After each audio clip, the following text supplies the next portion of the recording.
रोहित,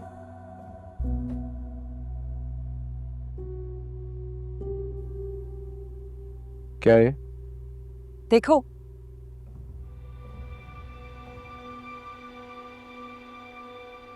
तुम्हारे दोस्त की असलियत। देखो देखो। क्या कर दिया इसने?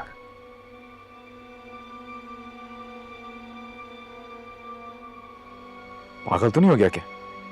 अभी थोड़ी देर पहले ही आया था ना हमारे घर, रोता पीटता, मुझे बचा लो, मैं सहर से माफी मांगूंगा।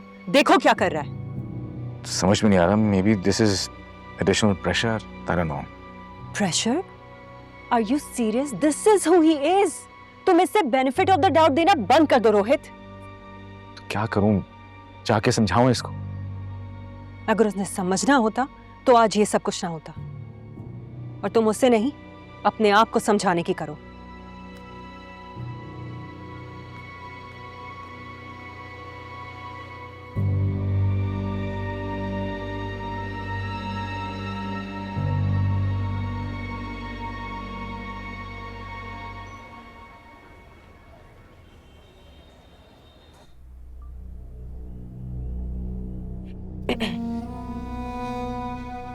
मेरा नाम सहर मुअज़्ज़म मलिक है। पिछले कई दिनों से सोशल मीडिया पे मेरे बारे में आप सब अच्छे बुरे हर तरह के ख्यालात का इजहार कर रहे हैं। आज मैं आप सबसे मुखातिब हूँ और साथ ही साथ इस माशरे और इस निज़ाम से भी। जैसा कि आप सब जानते हैं, मैं एक रेप सर्वाइवर हूँ, औरत हूँ और अभी तक जिंदा हूँ, सांस ले रही हूँ।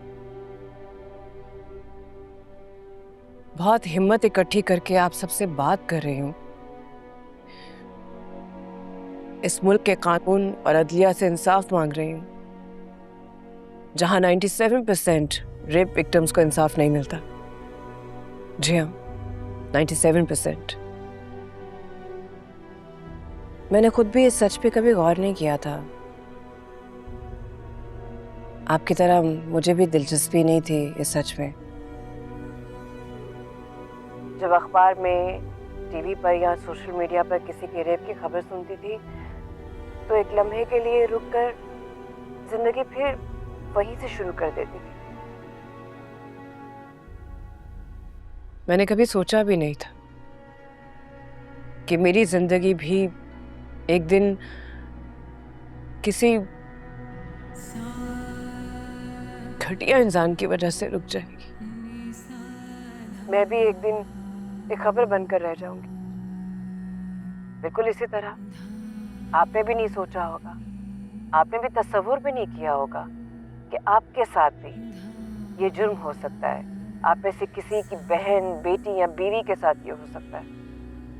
वो जुर्म जिसको इस मुल्क का कानून तो जुर्म कहता है, मगर यहाँ के माशरे और यहाँ के निज़ाम के लिए सिर्फ एक खबर है जिसका तज्जिया करना, जिस पर तबसरा करना यहाँ के हर इंसान का काम है।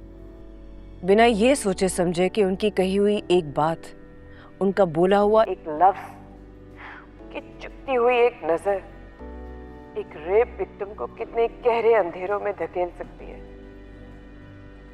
मेरे घर वाले भी इन्हीं अंधेरों से डरते थे, नहीं चाहते थे कि मैं इस जुर्म के खिलाफ आवाज उठाऊं।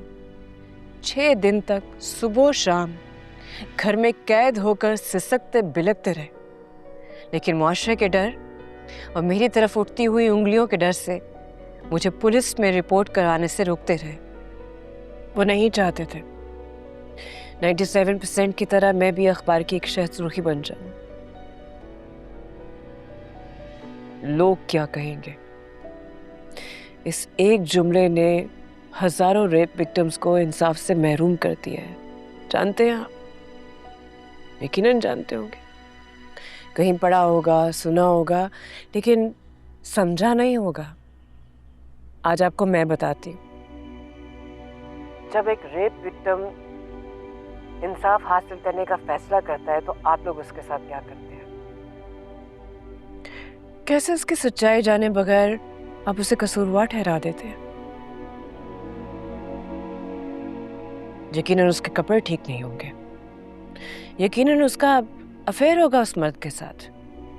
यकीनन लड़के ने ब्रेकअप कर दिया है तो अब उसको ब्लैकमेल करने के लिए कर रही है, यकीनन पैसे बटोरने के लिए कर रही है। और ये सब आप लोग इतने यकीन और वसूख से कह देते हैं कि आपके इस यकीन के वजन के नीचे हमेशा सच्चाई दम तोड़ देती है। और यही आप सबने मेरे साथ किया।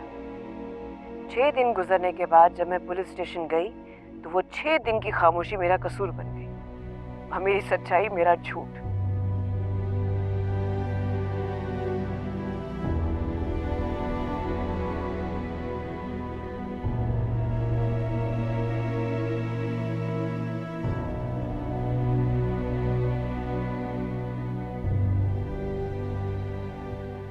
पहले पुलिस, फिर सोशल मीडिया को मेरे खिलाफ इस्तेमाल किया गया। झूठ का ऐसा जाल बुना गया कि ये सिस्टम खामोश तमाशाई बन गया।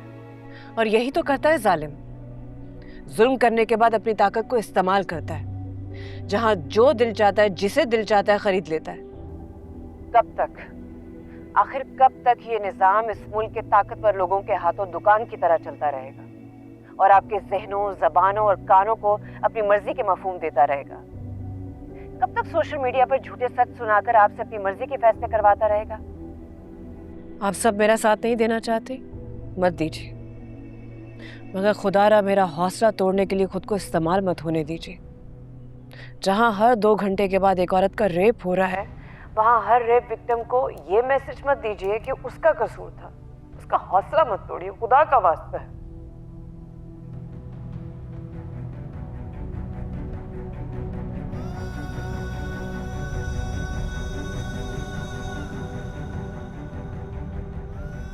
मैं आज इस वीडियो के जरिए अपने आप से और हर उस औरत से जिसको सिस्टम ने इंसाफ से दूर रखा है, और हर उस मुजरिम से जिसने अपने आप को अपनी ताकत के पीछे छुपा कर रखा है, ये वादा करती हूँ कि मैं अपनी ये जंग आखिरी दम तक लड़ूंगी और ये साबित करूंगी कि मैं हक पर हूँ। एक रेप सर्वाइवर हूँ जिसने तमाम तर मुखालिफत के बावजूद अपनी लड़ाई पूरी ताकत से लड़ी है।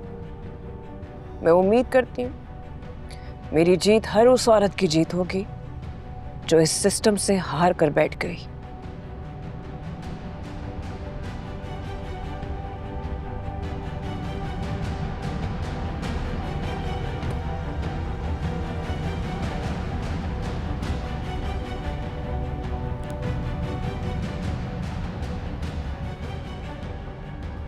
जेसी, मुझे इस केस की सारी इंफॉर्मेशन चाहिए।